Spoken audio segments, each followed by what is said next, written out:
About Pride and Prejudice by Jane Austen, characters of Elizabeth Bannet. So let's start it. Let's see about the confidence of Lizzie or Elizabeth Bannet.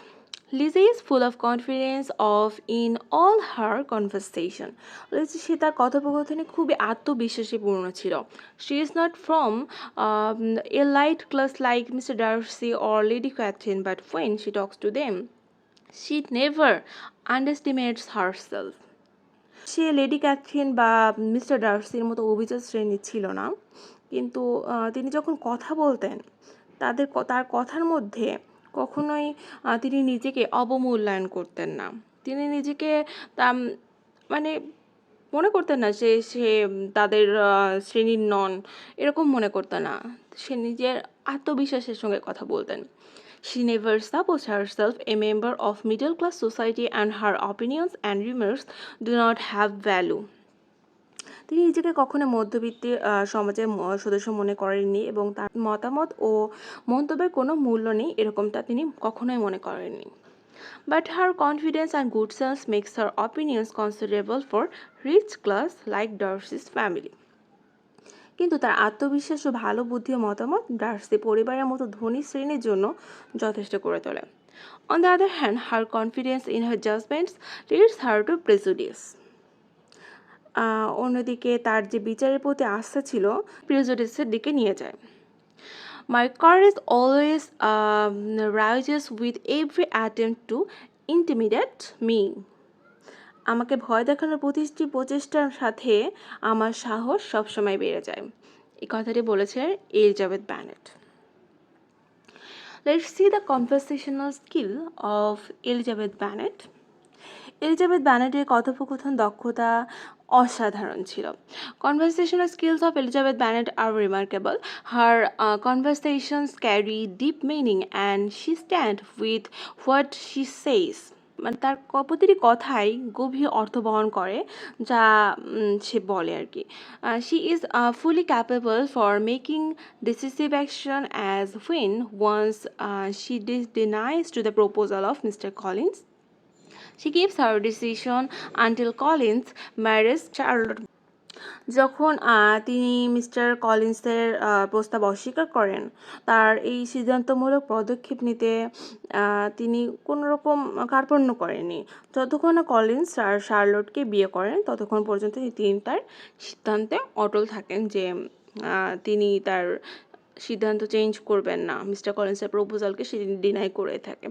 She is well familiar with her talking manners and surprises Lady Catherine by their conversation skill.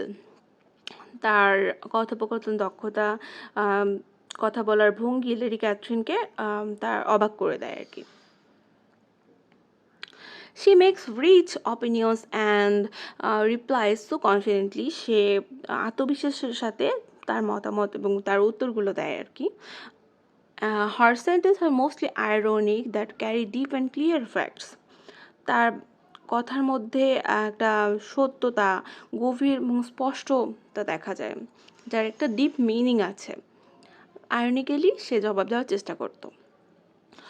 One cannot be always laughing at a man without now and then stumbling on something witty. আসলে সে সবসময় witty টাইপের হাসতে হাসতে witty টাইপের কথা বলতো. এই জন্য তার কথাটা খুবই আয়রনিক ছিল আর কি. Emotional being. She is also an emotional character in the novel and feels great affection for her sisters, particularly for her elder sister Jane, and is also concerned for Leda and Kitty.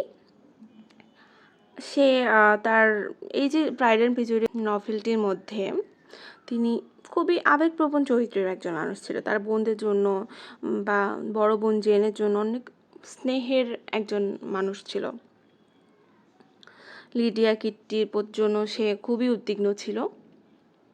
She is very close to her father, who also respects her opinions as in matter on Collins' proposal.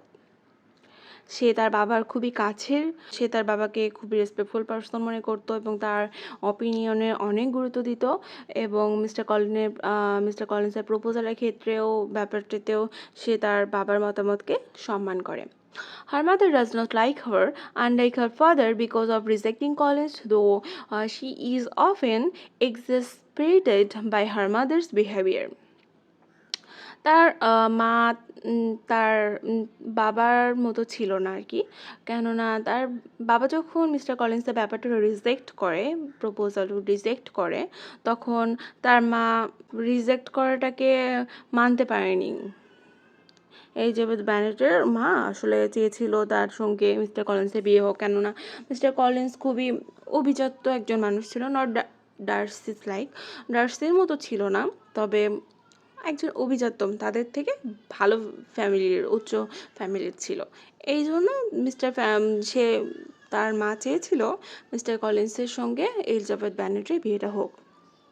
Her relations with her friends are also very cool. তার বন্ধুদের সঙ্গে তার সম্পর্ক খুবই ভালো ছিল। Weaknesses in Elizabeth Bannet's character. Being an embodiment of many good traits, Elizabeth possesses some weaknesses in her character. এরপরে অনেক ভালো বৈশিষ্ট্যের মধ্যেও তার কিছু দুর্বলতা রয়েছে। Elizabeth Bannet, she is very judgmental, stubborn, outspoken, funny, impulsive and vain. তিনি খুবই বিচারপ্রবণ ছিল, একগুঁয়ে, স্পষ্টভাষী, মজার, আবেগপ্রবণ এবং নিরর্থক মানুষ ছিলেন।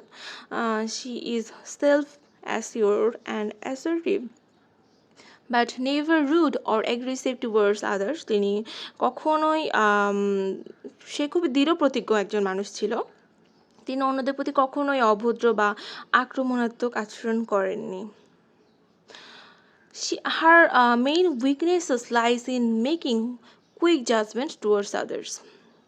তার প্রধান দুর্বলতা ছিল অন্যদের প্রতি দ্রুত বিচার করা। সে যেমন ডার্সির প্রতি এবং মিস্টার উইকহামের প্রতি দ্রুত বিচার করে ফেলেছিল। She fails to judge Mr. Wickham and believes on her blindly. সে মিস্টার উইকহামকে ব্লাইন্ডলি বিশ্বাস করে ফেলে এবং ভুলভাবে জাজ করে।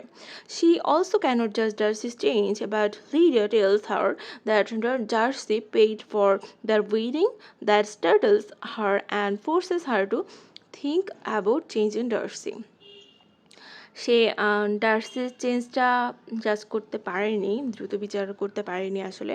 যখন লিডা তাকে বলে যে ডার্সি তার বিয়ের সমস্ত খরচ দিয়েছে, তখন তাকে এই চিন্তাধারা তাকে ভাবতে বাধ্য করে যে ডার্সির আসলে চেঞ্জ এসেছে। তার যে আভিজাত্যের যে একটা গর্ব ছিল, সে এখানে তা দেখায়নি, সে একজন ভালো প্রকৃতির মানুষ। Then she said, "You are mistaken, Mr. Darcy, if you suppose that the mode of your declaration affected me in any other way than as it spared me the concern which I might have felt in refusing you had you behaved in a more gentlemanlike manner." যখন Elizabeth ব্যানেট এবং mister ডার্সির মধ্যে একটা ভুল বোঝাবুঝি দেখা দেয়, তখন Elizabeth ব্যানেট আসলে কথাটা ডার্সিকে বলে। ডার্সি তাকে মানানোর অনেক চেষ্টা করে, কিন্তু এলিজাবেথ ব্যানেট তার কথা মানতে চায় না, আসলে তাকে বিশ্বাস করতে চায় না, একটা অন্যরকম সেই আয়রনিক বিহেভটাই করতে থাকে। সেই ক্ষেত্রে কথাটি বলা হয়েছে, সে আসলে ভুল করেছিল, সে ডার্সিকে বুঝতে পারেনি। ডার্সি আসলে চেঞ্জ হয়ে গিয়েছিল, কিন্তু সে তখন বুঝতে পারেনি। যখন লিডিয়ার বিয়েটা হয়ে যাওয়াতে সে অনেক ডার্সি যখন তাদের বিয়েতে অনেক হেল্প করে, তখন সে তার ভুলটা বুঝতে পারে যে সে অনেক কুইক জাজমেন্ট করে ফেলেছে। তো এই ছিল এলিজাবেথ ব্যানেটের টোটাল ক্যারেক্টারিস্টিক্স। আমি দুটি ভিডিওর মাধ্যমে তার ক্যারেক্টারিস্টিক্সকে তুলে ধরার চেষ্টা করেছি। আপনারা কাইন্ডলি আগের ভিডিওটি দেখে নেবেন, তাহলে বুঝতে সুবিধা হবে।